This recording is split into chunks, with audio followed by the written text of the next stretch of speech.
Good afternoon.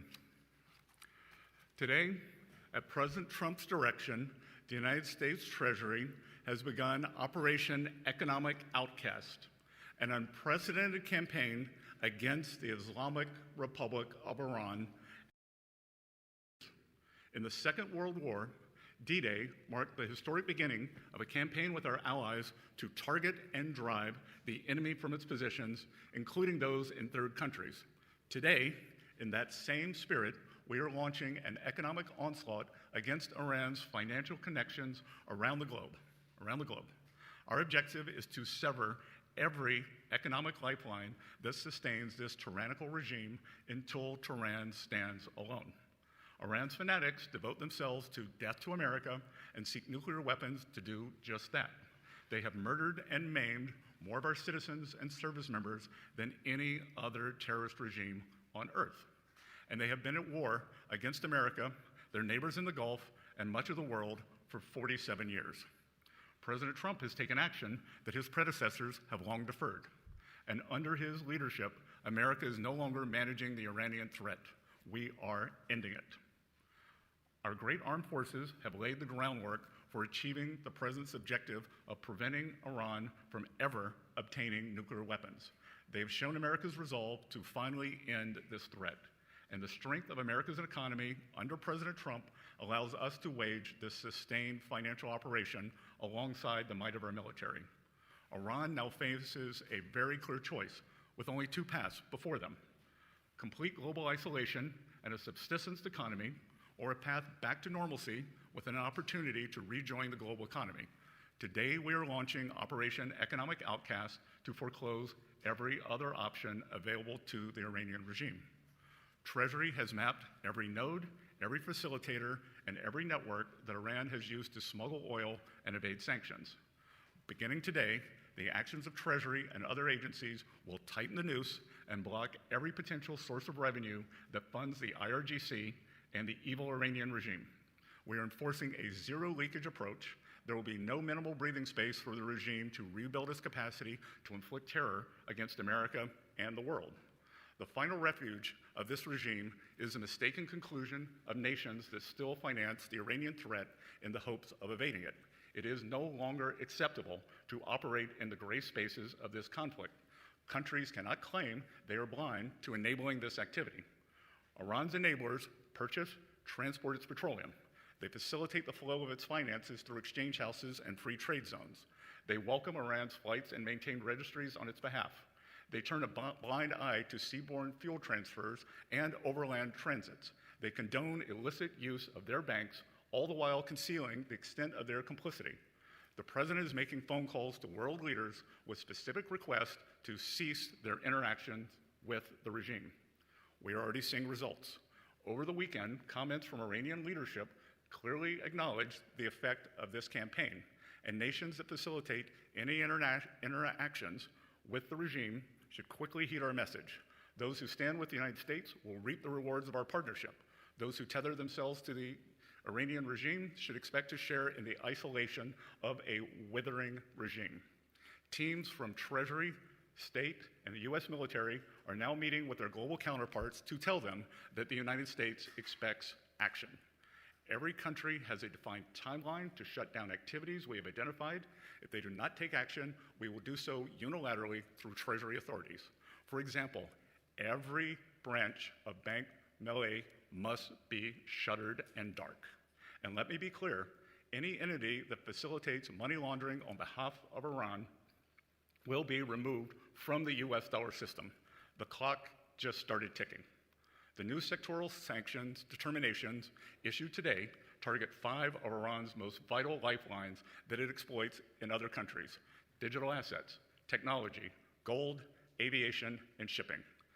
These measures broaden secondary sanctions risk for anyone foolish enough to continue conducting business with this regime, and will accelerate the speed with which we pursue them. As I speak, Treasury's Office of Foreign Assets Control is also sanctioning over 60 entities, individuals, and vessels around the world that enable the Iranian regime to procure illicit nuclear and missile technology, conduct cyber operations, and generate oil revenue. This is a sustained campaign to collapse every last option for Iran. Let there be no ambiguity as to the position of the United States. An economic engagement of any kind with this murderous regime will expose those responsible to the full reach of American power. For decades, this regime has drawn strength from a calculus that regards Iranian retaliation as certain and American enforcement as negotiable. Under President Trump, that era is over. To the ordinary soldiers supporting this regime, as more and more of your paychecks stop or are supposedly just delayed, ask whether your commanders are leading your country to triumph or to ruin.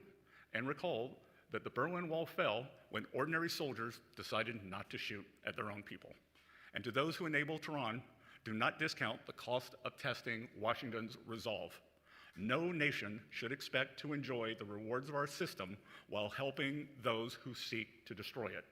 It is now a time for world leaders to make a decision between prosperity and isolation, peace and terror, America and Iran.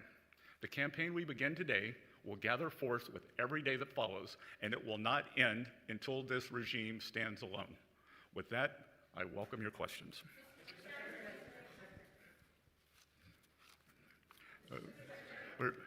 David from Reuters. Hi, thanks, Secretary. One of the most powerful tools you have at your disposal is the ability to impose secondary sanctions on banks and financial institutions that facilitate transactions for Iran.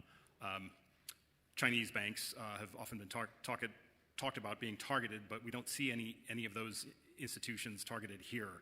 Is that something that is coming in this campaign, or is the very delicate trade truce with China something that could prohibit you from going that far and taking that very big step? We want to make clear here today that no one is above the reach of U.S. sanctions. That if they facilitate transactions and are part of the ecosystem that turns Iranian oil into money, into repression, they will be targeted. We find that the best way to engage with countries is through quiet diplomacy, and we are level setting with every country to tell them our expectations. We know who they are, they know who they are, so when the hammer of U.S. Treasury actions falls upon them, they will have no one to blame but themselves. So, Richard from CBS. Thank you, sir. Thank you. You said the president is calling world leaders with specific asks and that there's a defined timeline. Who is he calling and what are the asks? We're not going to name names. That we've already seen some results, and that I am confident the president, as you all know, is quite persuasive, and we are following his calls up with calls from visits and calls from the State Department and from the U.S. Treasury, expecting them, or telling the leaders, the countries, and the entities exactly what we expect and the timelines, and I would expect that very quickly, if they do not respond, then you will see the ramifications of their actions. Can you say how far the timelines are? Again, I'm not going to set timelines, but we do not have infinite patience here. Jennifer?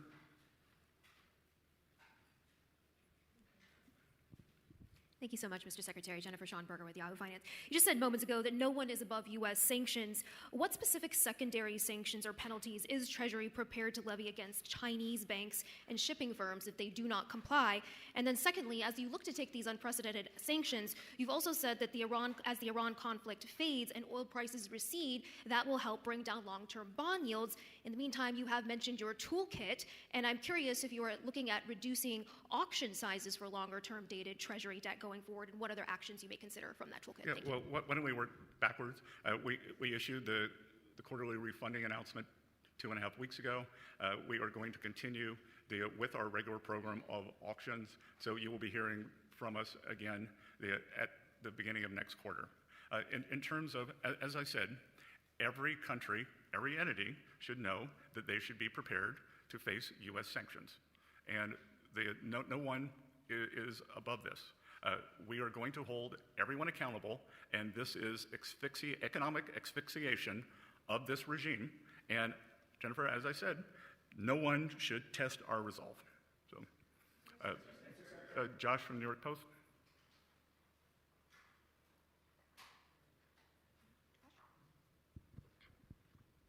You said you weren't going to name names, but there's been some reports that the United Arab Emirates is among some of the first nations to take seriously these words from the United States to cut off all business interactions with Iran. Is UAE leading the way in this respect?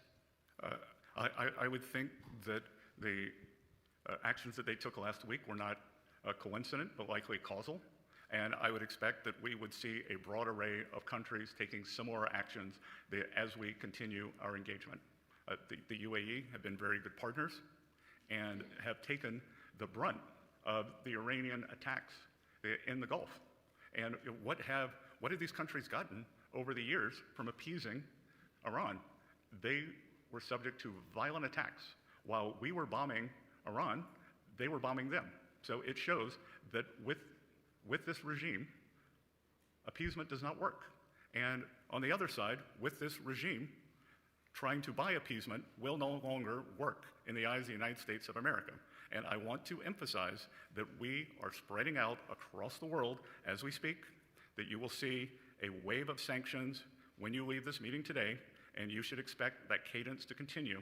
And I would expect that you will see a major announcement of a financial institution being sanctioned by the end of this week. So, Samira from Sky.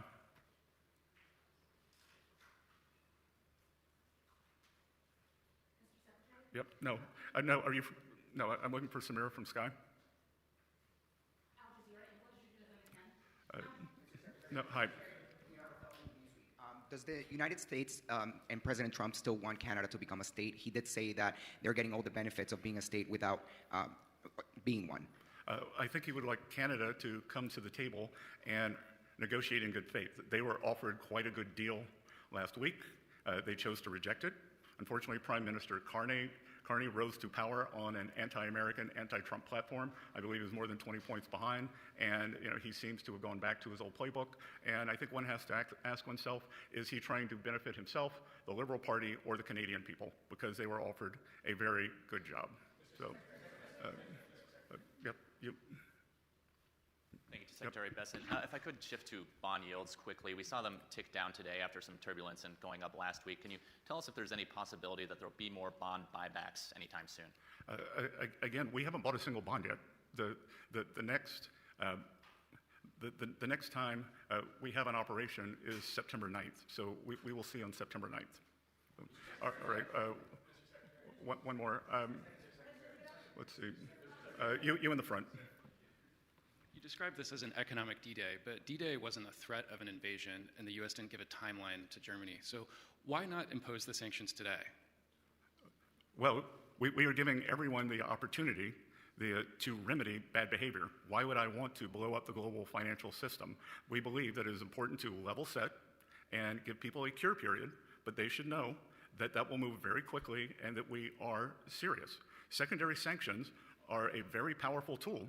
And we here at Treasury, this is Gene Lang, the Acting Undersecretary for Terrorism Finance. And in the Terrorism Finance Department and at OFAC, the reason we are able to use secondary sanctions is because we do not take their use lightly. So we believe that a warning shot and a level set of expectations is appropriate. And if people do not want to meet our expectations, then we expect, and they should expect, that will leave the dollar system. Okay? Thank you all.